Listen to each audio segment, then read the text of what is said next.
बैतूल में भारी बारिश से वर्षा से बर्बाद हुई फसलें लेकर किसान कृषि विभाग के दफ्तर पहुंचे हैं और इस दौरान कुछ किसान अधिकारियों के पैरों पर गिरकर मिन्नतें करते हुए नजर आए हैं। किसानों के मुताबिक भारी वर्षा से सोयाबीन और मक्का की फसलें बर्बाद हो गई हैं। किसानों ने जल्द से जल्द सर्वे कराने और राहत राशि देने की मांग की। कृषि विभाग के अधिकारियों ने बताया कि किसान भावुक होकर पैर पड़ रहे हैं, लेकिन मामला राजस्व विभाग के अधीन है।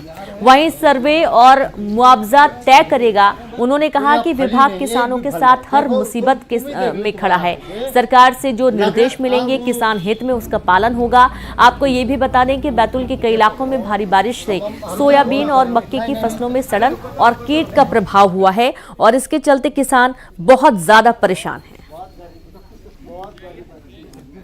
गरीबी आदमी और आप क्या बताओ।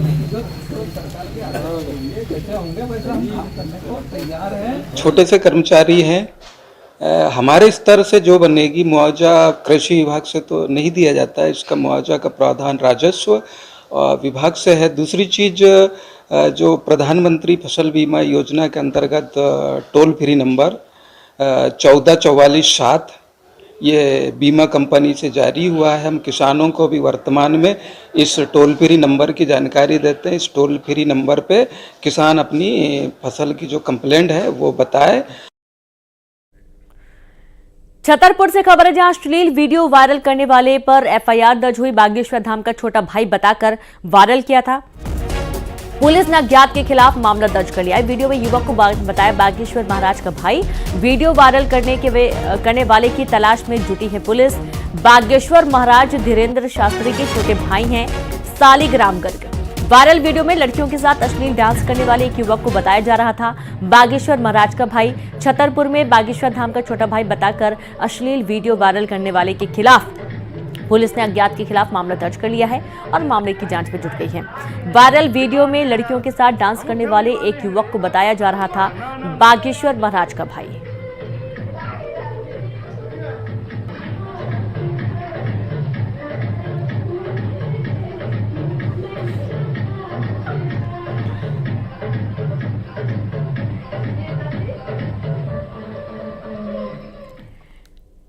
खबर खंडवा से, जहां ओमकारेश्वर में तेंदुए का आतंक देखा गया। नए बस स्टैंड के पास बकरी पर हमला हुआ। तेंदुए के हमले में बकरी की मौत की आशंका बनी हुई है। 2 दिन से ओमकारेश्वर के आसपास तेंदुओं की मूवमेंट देखी जा रही है। मौके पर पहुंची वन विभाग और प्रशासन की टीम। पुनासा रेंजर, मांधाता तहसीलदार, एसडीओपी मांधाता थाना प्रभारी पहुंचे। ओमकारेश्वर के आसपास लगा हुआ है वन क्षेत्र।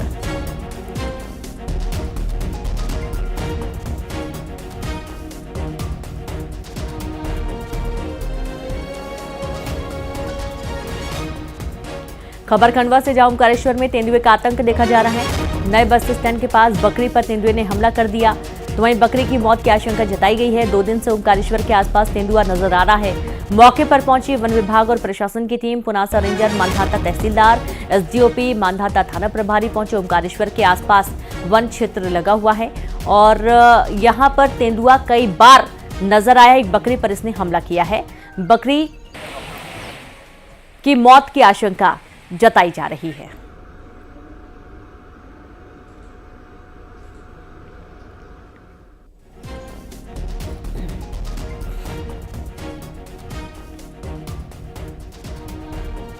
क्षेत्र आसपास क्या कहते हैं तेंदुए हैं, लेकिन तेंदुए अधिकतर जंगल में रहते हैं। थोड़े शर्मीले जानवर होते हैं, कभी कभी बाहर आ जाते हैं। बाकी हमने सभी जगह स्टाफ को लगा रखा है। स्टाफ भी अपनी ड्यूटी कर रहा है, मुनादी वगैरह भी करवाती है। जो भी सेंसिटिव क्षेत्र है तो ऐसे कोई दिक्कत नहीं है। हम लोग पूरा प्रयास कर रहे हैं। इसके लिए भी डॉक्टर को बुला रहे हैं और जो भी कार्रवाई होगी विधि पूर्वक की जाएगी।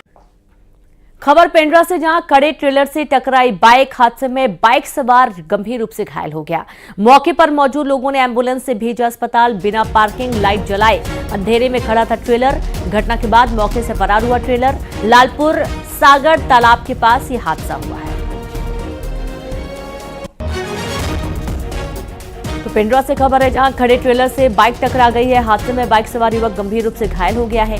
मौके पर मौजूद लोगों ने एम्बुलेंस से भेजा अस्पताल। बिना पार्किंग लाइट जलाए अंधेरे में ट्रेलर खड़ा हुआ था और घटना के बाद मौके से फरार हुआ ट्रेलर। लालपुर सागर तालाब के पास यह हादसा होना बताया गया है।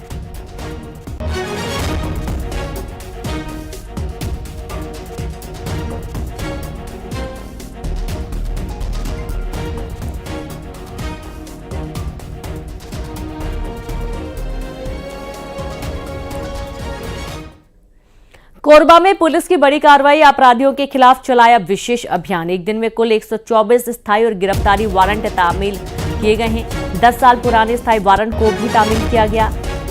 26 स्थायी और 98 गिरफ्तारी वारंटियों को विशेष अभियान के तहत पकड़ा गया है।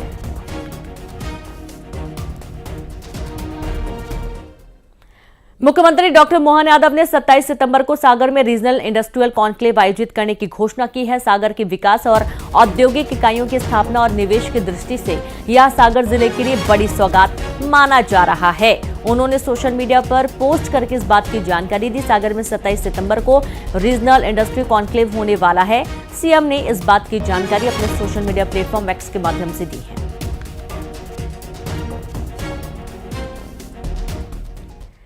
विदिशा से खबर है, उदयपुर के महामाई मंदिर को चोरों ने निशाना बनाया। ताला तोड़कर माता का मुकुट, छत्र और नकदी ले उड़े चोर। पुजारी के मंदिर पहुंचने पर हुआ चोरी का खुलासा। गंजबा सौदा के कोतवाली थाना क्षेत्र का यह पूरा मामला बताया जा रहा है। बड़ी खबर विदिशा से, उदयपुर के महामाई मंदिर को चोरों ने निशाना बनाया और इस दौरान ताला तोड़कर माता का मुकुट, छत्र और नकदी ले उड़े चोर। पुजारी के मंदिर पहुंचने पर ही चोरी का खुलासा हुआ। गंजबा सौदा के कोतवाली थाना क्षेत्र का पूरा मामला सामने आया है।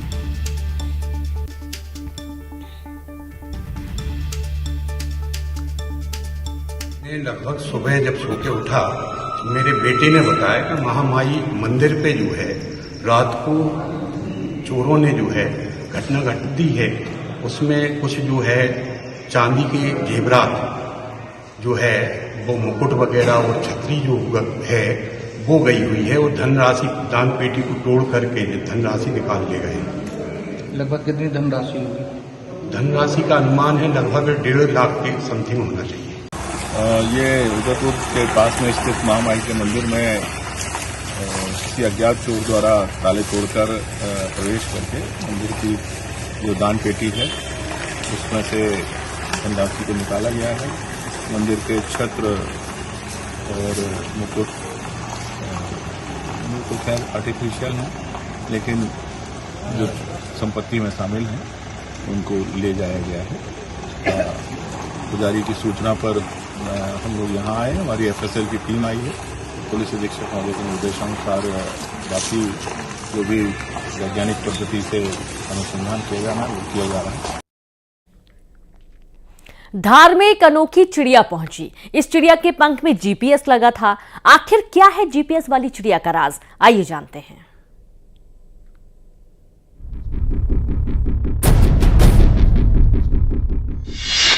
जीपीएस वाली चिड़िया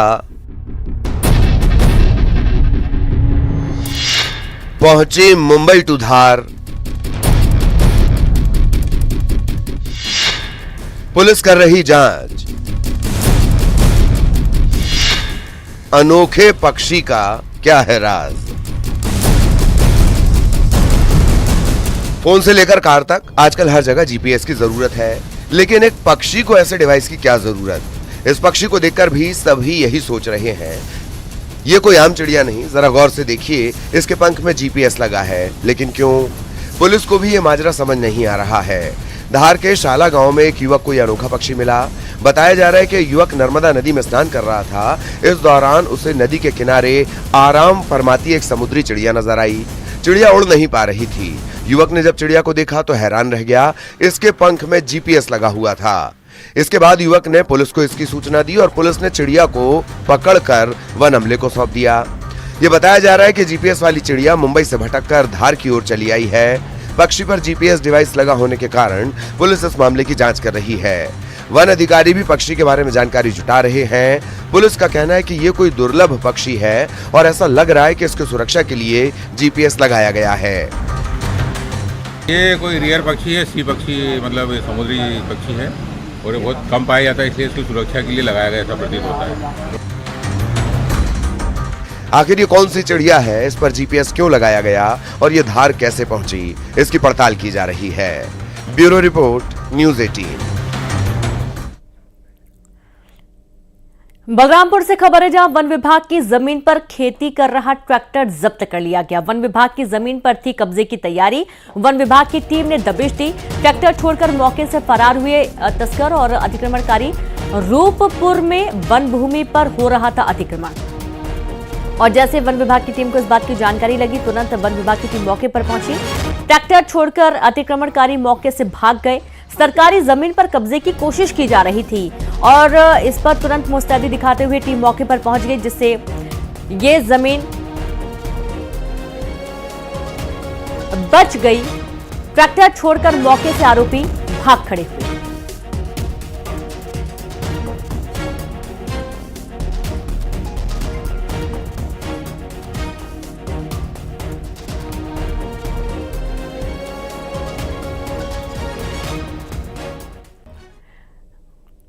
एमपी में फिर एक्टिव हुआ स्ट्रांग सिस्टम। अगले 2 दिनों तक होगी बारिश। कई जिलों में बारिश का अलर्ट जारी किया गया है। सीहोर, रायसेन समेत कई जिलों में अलर्ट जारी हुआ है। भोपाल, ग्वालियर में हल्की बारिश की संभावना जताई गई है। खबर जहां मध्य प्रदेश में एक बार फिर से स्ट्रांग सिस्टम एक्टिव हो चुका है और अगले 2 दिनों तक बारिश होगी। कई जिलों में बारिश का अलर्ट भी जारी किया गया। सीहोर, रायसेन समेत कई जिलों में अलर्ट जारी हुआ। भोपाल, ग्वालियर में हल्की बारिश की संभावना मौसम विभाग ने जताई है।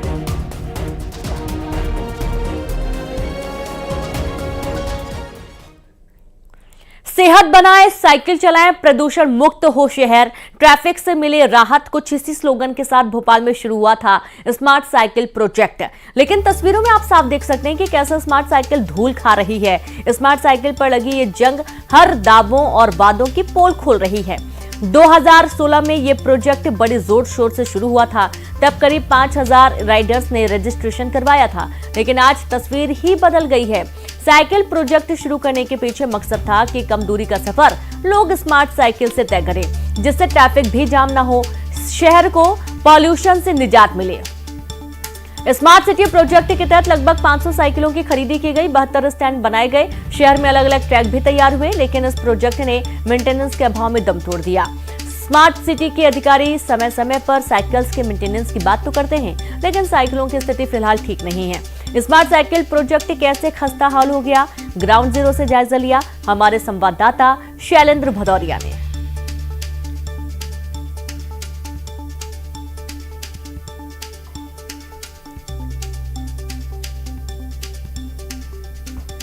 तो आप ये देखिए, जहां पर साइकिल प्रोजेक्ट लाया गया था ताकि लोगों को पर्यावरण में शुद्ध हवा मिल सके, पर्यावरण को सुरक्षित रखा जा सके। जिनकी दूरी कम है, जिन्हें कुछ ही किलोमीटर जाना है, वो साइकिल से भी अपना सफर तय कर सकते हैं। और इसके चलते साइकिलें तो खरीदी ही गई, इसके लिए अलग से रोड के किनारे ट्रैक भी बनाए गए थे ताकि लोगों को साइकिल चलाने के लिए दिक्कत ना हो। और उसके बगल में पैदल चलने वालों के ट्रैक भी बनाए गए थे। प्रत्येक स्टैंड पर तकरीबन 72 स्टैंड बनाए गए थे भोपाल के आसपास के पूरे इलाके में, और वहां पर लोग आराम से साइकिल का इस्तेमाल कर सकते थे। राजधानी भोपाल में 2016 में लोगों का स्वास्थ्य ठीक रहे और आवागमन में दिक्कतें ना हो, इसके लिए साइकिलिंग की जो योजना है वो शुरू की गई थी। लगभग 450 साइकिलें खरीदी गई थी और इसके 72 स्टैंड बनाए गए थे ताकि जो लोग भी एक जगह से दूसरी जगह जाना चाहते हैं वो यहाँ पर किराए से साइकिल लें और अपने गंतव्य स्थान तक पहुंचें। लेकिन स्थिति ये है कि अब जो 72 साइकिल स्टैंड बनाए गए थे उन पर जो साइकिलें खड़ी थी उनसे लोगों का मोह भंग हो गया है और देखरेख के अभाव में ये साइकिलें अब जंग खा रही हैं। देखिए, करोड़ों की लागत से ये योजना शुरू की गई थी और इसके पीछे कारण यही था कि जो लोग लोकल में सफर करना चाहते हैं और अपने स्वास्थ्य का भी ख्याल रखना चाहते हैं वो कहीं ना कहीं साइकिलों का प्रयोग कर पाएं। और इसके लिए बाकायदा रोड के किनारे साइकिल ट्रैक भी बनाया गया था। वो अब साइकिल ट्रैक पर भी अतिक्रमण का साया है और यहाँ पर जो शेड है आप देख सकते हैं, इसका शेड भी टूट चुका है, जिसके अभाव में चाहे बारिश का समय हो या फिर गर्मियों के समय में साइकिलें धूल खाती रहती है। हालांकि स्मार्ट सिटी के तहत इस पूरे प्रोजेक्ट को शुरू किया गया था और उसको लेकर तमाम दावे और वादे भी किए जा रहे हैं कि इन साइकिल स्टैंडों का देखरेख किया जा रहा है, साइकिलों की देखरेख की जा रही है और बड़ी संख्या में राइडर्स हैं उन्होंने यहाँ पर रजिस्ट्रेशन कराया था। लेकिन स्थिति ये है कि अब ये साइकिलें जो है वो यहाँ पर धूल खा रही हैं या फिर बारिश में जंग का शिकार हो रही हैं। कैमरामैन मनीष सेंगर के साथ शैलेंद्र सिंह, न्यूज 18 भोपाल। और चलिए अब देखेंगे 20 बड़ी खबरें तेज अंदाज में। कोरिया में 2 पक्षों में जमकर विवाद।